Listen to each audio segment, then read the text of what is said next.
Now on Eyewitness News at 6. Strong storms across the Carolinas turned deadly. Heavy rain and strong winds shattered windows and ripped the siding off homes. Trees were knocked over onto cars, and a possible tornado came through Kannapolis. Tornado sirens sounding across the University City area to warn people about the danger. Several schools evacuated as creeks rose, flooding roads, and the rain's not done yet. And that storm system is still impacting thousands of people tonight. Yes, from Live Local Radar, you can see the bands of rain still moving through the area on that radar. And at the height of the storm, you can see in this video how strong the winds were in uptown Charlotte. This was just outside of a restaurant uptown. That scaffolding blew right over. Right now, we have a team of reporters spread throughout the hardest hit areas to walk us through the damage and the flooding that is still a concern tonight. Let's start out first, though, with our chief meteorologist, Steve Udelson. Steve? Since Tuesday, we've been tracking this rain train forming in the Gulf, and it's put its sights set on the Carolinas. It arrived along the leading edge right around just before lunchtime, and that's what produced the tornado warnings that were scrolling across your screen may have alerted you on your phone. You can still see the back end of the rain has not reached us yet. All these green boxes on the map, that's where flood warnings are in effect. Creeks, streams, they continue to rise, and it's going to be dangerous for another few more hours. The back edge of the steady rain just crossed uptown. Let's put a track on that as it continues to slide onto the east at about, say, 20 or 25 miles an hour. Lake Forest, Harrisburg sees the steadier, heavier rain. Those shades of yellow with rain rates to about a half an inch an hour come to an end. Arboretum, Piper Glen, which got nailed earlier this afternoon, quite possibly with a quick spin-up tornado that we'd been tracking. You'll see the rain come to an end in a few minutes, and then down towards Stonecrest and the Galleria Mall by about 6:05 or so. Very heavy rain on the east side of that has taken its toll. We're talking 3 to 4 inches of rain in the mountains, has caused widespread flooding down toward I-40, places like Morganton, on toward Hickory, along Highway 64, Lenore to Taylorsville, 3 to 4 inches of rain, and then you work into the I-77 corridor, Statesville, Mooresville, Huntersville, Charlotte, 3+ inches of rain. This may go down when all is said and done as the wettest February day we've seen in 142 years of record keeping in Charlotte. Heavy rain totals again east along Highway 601, out Highway 9, and it's still raining here as well. The good news is our futurecast calls for the rain to push on out as we head through this evening. 10, 11 o'clock, we are finally done. But by that point, the damage long done. We will finally see a clearing sky by morning. Please keep in mind the streets are only slowly going to become less puddle filled as we head through this evening. Now that it's dark, it's going to be harder to see that. Creeks and streams will likely continue to rise for another couple of hours. And the rivers, that's just beginning. Well, today a possible tornado touched down in Kannapolis, destroying homes. And in some of our video, you can see where parts of the roof and siding got ripped off of some windows, got smashed. A bathtub was even taken out of an upstairs bathroom and thrown into this family's backyard. Anchor Susanna Black was live out there all day and is now live tonight. Susanna, you are from this area, grew up there. You say you've never seen anything like this? No, Erica, I never have. And I never thought that I would. So many families in this Lane Street area are dealing with not only cleanup tonight, they're having to do it in this rain that really hasn't let up since around noon. But perhaps this family on Old Concord Salisbury Road is dealing with the biggest cleanup job. This is just a piece of what we can see that possible tornado did to their home. Take a look. This is the front. You can see the porch was ripped off of the corner here. There's even a couch cushion in the pine needles gutter in the yard. And again, these are just a few of the pieces. I want to show you some video that we got earlier today from the side yard. And you can see that bathtub just thrown into the yard. That was from the second floor. A 16-year-old boy was home alone when all of this happened, and here's what he went through. What does that sound like? It was like you were on an airplane and there was no windows on it. It was like unreal. Would you have ever thought this would happen to you? I would have never thought it would, especially in this area with the land and all, but anything can happen. Yeah, I mean, how are you feeling now? I'm good. I'm glad everybody's safe. I'm glad I got the cat. And we are too. We're so glad that that family is safe. Again, this is some of the worst damage we've seen, but it's definitely not all of it. We're going to show you that coming up at 7 o'clock on TV 64. Guys, back to you. All right, Susanna, thanks for the perspective from there. The National Weather Service is set to come out to take a look and try to decide if that tornado was in fact a tornado. The damage in Kannapolis as well as in Pineville, Matthews, they'll be surveying the area where our radar captured a possible tornado form. A woman in Matthews told us she believes it was a tornado that actually picked up her car in traffic near Highway 51. She says it spun it around in the middle of that storm. Martina Terry's live near Highway 51 with more on that woman's story and the damage there.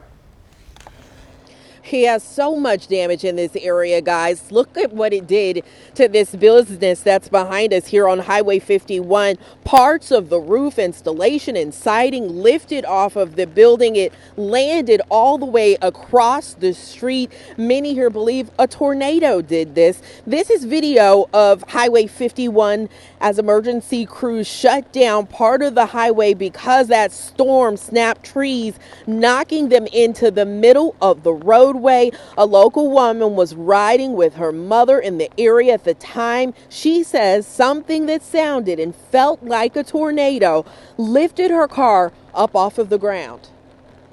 Everybody just stopped the car, turned off the car, and we got pushed up into the air, and it spun us around like from the movie Twister. And I was like, oh my God. And it put us down, did it again, lifted us up, turned around in circles again. Yeah, really an amazing story there from her. She says they were able to start their car up and drive to a safe location. They are okay tonight. Now, as for the possibility of a tornado, I just received a tweet probably about an hour ago from the National Weather Service asking me where this location was. They want to come right to this location and check out this damage for themselves. Back to you at the desk, Erica. All right, a great first-hand account. Thank you, Tina. Hopefully they'll get out there and assess the damage. Now we turn to reporter Elsa Gillis, also live in Matthews right now. Elsa, I know you've seen trees scattered all over neighborhoods where you are. Hey, Erica, we've been driving around for several hours and I am in awe of just how much damage there is here. And whatever came through here was powerful, strong enough to rip the awning, the overhang of this church off of Pineville Matthews Road, ripping it to the ground. There is metal, wood, and we actually have to be careful where we walk because there are nails on the ground. And the pastor here told me that there were children inside when this happened. They were here for preschool. They were in the basement down there for their safety. So you can only imagine how frightening it was for them. Now I'd like to show you video we gathered from nearby neighborhoods, and it's just as bad. You see a tree crushing the front of a home, and it wasn't just one home. We saw several homes with trees crushing them on top of boats, on top of cars. It's actually unbelievable. Trees cracked in half, and just driving around, as Tina mentioned, it's very difficult to get around the Matthews area right now. There are trees blocking roadways, down power lines, traffic lights that are out. Matthews police tweeted a couple hours ago about just that, asking people, if you don't have to be out on the roads, please stay at home because it's really hard to get out and about. One other thing we weren't able to get video of, but it was just so amazing. We saw an actual trampoline from someone's backyard had flown up and landed on the side of the roadway. So that's the kind of crazy damage we are seeing. It's going to take quite a while to clean up down here. Back to you guys. All right, absolutely. But Elsa, so glad that everyone appears to be okay where you are. Thank you. Well, not everyone is okay in this storm. Just after noon, a tree fell onto a woman's car while she was driving on Pleasant Road north of Fort Mill, and that woman died. Our Aaron Edwards is live out there at the scene tonight. Aaron? Scott, you could still see pieces of that tree all over the side of the road here. It fell from across the street over here. It's kind of dark. I don't know if you could see that stump over there, but here's what troopers say happened. They say that woman was traveling this way toward the Gold Hill intersection down here. When the tree fell on the back side of her car, it rolled off of her car, but it made her lose control and sent her into that ditch across the street. She was rushed to CMC Maine, where she later died. Now, troopers have been out here for hours. They just left a little while ago. They were taking pictures of all of this left behind here. Now, again, we don't know the name of that woman yet, but once we get that information in, we'll be sure to update you. Scott? All right, Aaron, sad story. Thank you for that update tonight. And just south of where she is tonight in Fort Mill, South Carolina, reporter Greg Suskin is in Rock Hill tonight, where some roads are closed and homes are being threatened by high water. Greg? Yeah, and we're still seeing that right now. In fact, if you look over my shoulder here, you see those flashing lights. That's the Rock Hill Fire Department. They've got a rescue boat and a rescue raft out here in the College Downs neighborhood. They're on standby just in case they've got to rescue anybody from their home. But I want to show you some video right now from earlier today, some damage in Rock Hill. This is Park Avenue and Union Avenue over by Winthrop University. You see a huge oak tree there fell right across the road there and hit 3 cars, just crushed 3 cars that were parallel parked there on the side of the road. Fortunately, no one was in any of those cars, but one woman we talked to was almost there. She was getting ready to go out to her car and grab a tablet out of there, and she saw this happen outside her window. Here's what she told us. I was going to go to the car to get my tablet, and I look out the window in the bathroom, and I watched the whole tree fall and smash down every single car. Yeah, really just incredible there. Here in the College Downs neighborhood, the rain has seemed to subside just a little bit. We've noticed the water receding just a little bit back toward this expanded creek. Certainly hope that continues to happen throughout the night. Back to you. Yeah, she was lucky she was not outside. Sadly, in this storm, Greg, we've seen some people get very unlucky, though, and lose their lives. Greg, thank you. Severe weather risk is done. We're still dealing with the rain, but I'll show you why even once the rain comes to an end, we're still not necessarily out of the woods.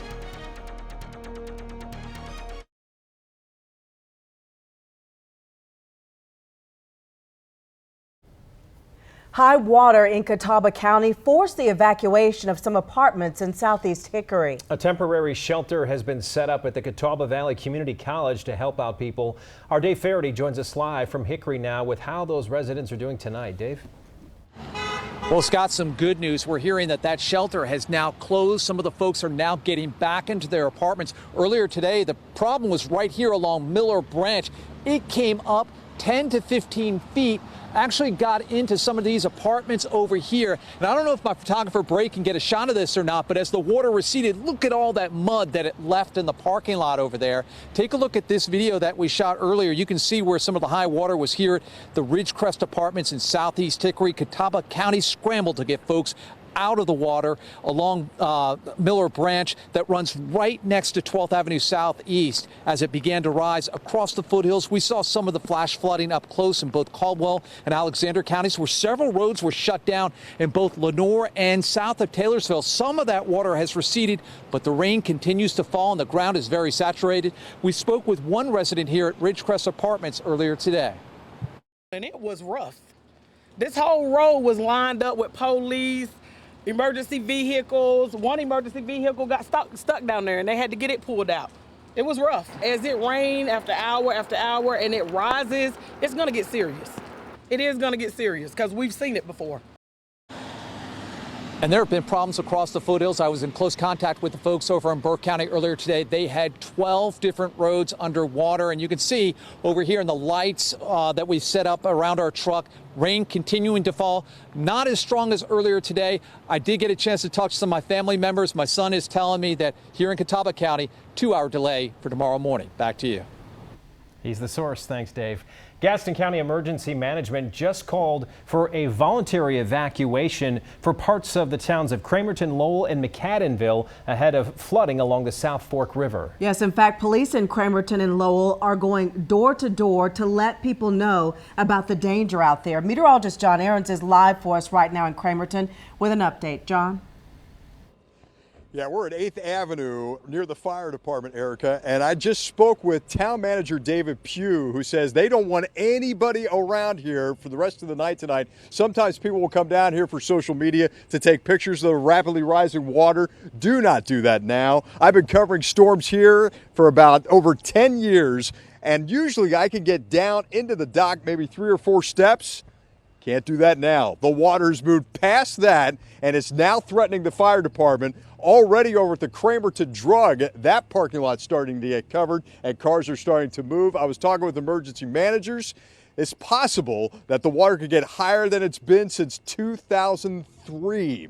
Now, nearby in Belmont, we went around, we saw some yards that are water covered, found residents just trying to rush to clean up as much of their storm drains as they could because that water is moving close to their home. It's coming down so hard the drains can't handle it. So about to start throwing a spinnerbait in the front yard, I reckon. And it's not over yet. Of course, flooding claims most of the lives at night because you can't see this water inching up. And Steve, I'll send it to you. We still have a ton of rain that came from Hickory. That has to come down the Catawba system right to where I'm at, right? Yeah, John, it's going to take a little bit of time for that to work its way through. You talked about 2003. That was the wettest year on record for the Charlotte area. We actually had back-to-back tropical systems, had nearly a foot of rain between the two. I don't think I've ever seen in, 23 years now here, this much rain from a non-tropical system. We've had almost 3 inches in Charlotte, which is pretty much unheard of during the month of February for sure. We are likely in the middle of what will come down to one of the wettest February days in the 142 years we've been keeping records in the Charlotte area. So there's the back edge of the heavier rain rates, half an inch or more. Concord now, Blakeney and Mint Hill in the next few minutes. Waverly and Sun City by about 6:25 or so. Lake Park and Fairview by about 6:30. This is gradually going to weaken as we work our way through the evening, and things will start to improve. But I want to talk more about the flooding. Head over to meteorologist Jacqueline Shear. Yeah, you know, at river forecasting, very challenging. This is a look here at Cotswold from today where we're seeing some of that flooding issue there, and a lot of that river has risen. Now, river forecasting, the interesting thing about this is that this is a delayed forecast, and that's because we have to wait for that rain to fall, come downstream, and then you can see here cause those big issues. So fortunately, this river, McMullen, now expected to start to drop. It has already reached its crest. But we are watching, of course, the South Fork of the Catawba River, which is now not expected to crest until tomorrow morning at major flood stage, and then it will start to drop down. So this is a long-standing event far after that rain stops falling. Steve?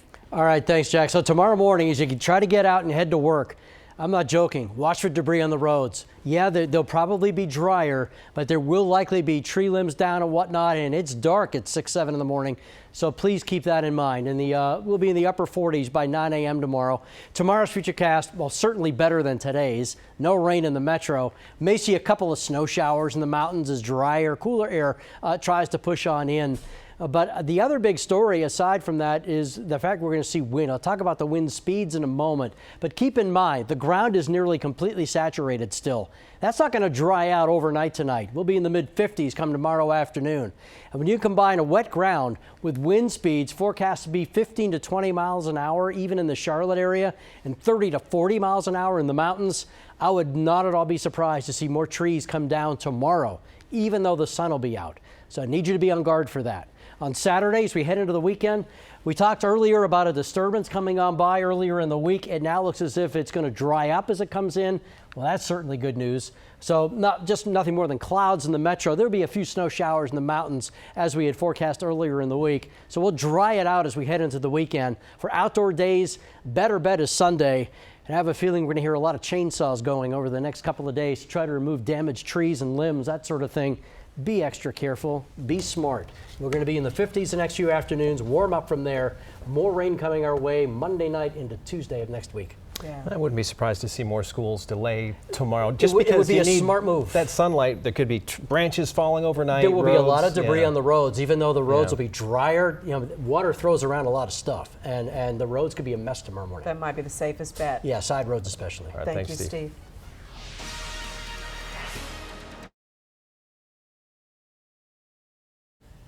This is, of course, a big election year, and perhaps you've already noticed more political ads out there. Here's one you're already seeing on Channel 9. It's for a North Carolina Democrat running for Senate. But this ad was paid for by a Republican-linked group, which probably doesn't sound right to you. Well, our government reporter Joe Bruno took a closer look at this and found out it's even more unusual than it sounds. Who's the Democrat for U.S. Senate endorsed by progressives and unions? Erica Smith. This 30-second TV spot is airing on Channel 9 and TV stations across the state. It's part of a $1.2 million ad buy and touts State Senator Erica Smith's progressive positions. Who's got the courage to vote for Medicare for all? Erica Smith. The #1 supporter of the Green New Deal? Erica Smith again. A group by the name Faith and Power PAC produced the ad. Touting left policies, you may think the PAC is liberal. But evidence I've found questions that. Documents filed with the FCC show the ad was purchased by Neyland and Partners. The media buying firm was previously paid millions by a PAC supporting Carly Fiorina's presidential bid. According to Faith and Power's statement of organization, the PAC's bank is Chainbridge. That bank has been used by the Senate Leadership Fund and by the National Republican Senatorial Committee. The only public name associated with Faith and Power is Ezekiel Patterson. He's listed as the treasurer on the PAC's statement of organization. The only registered voter with that name is a Republican who's living in Monroe. Tax records show his home is owned by Salvador Purpura. He's been paid by the Bush-Cheney 2004 election campaign, Rick Perry's campaign committee, and even Stephen Colbert's fake super PAC, Americans for a Better Tomorrow. So why is a group with so many Republican ties trying to boost a progressive state senator? Political scientist Michael Bitzer says they likely view her as an easier opponent for incumbent Senator Thom Tillis. If it's somebody who is much more progressive, much more liberal, much more left of center, that's going to make North Carolina much easier for the Republicans to win. This tactic isn't limited to Republicans. Former Democratic Missouri Senator Claire McCaskill wrote this Politico article in 2015.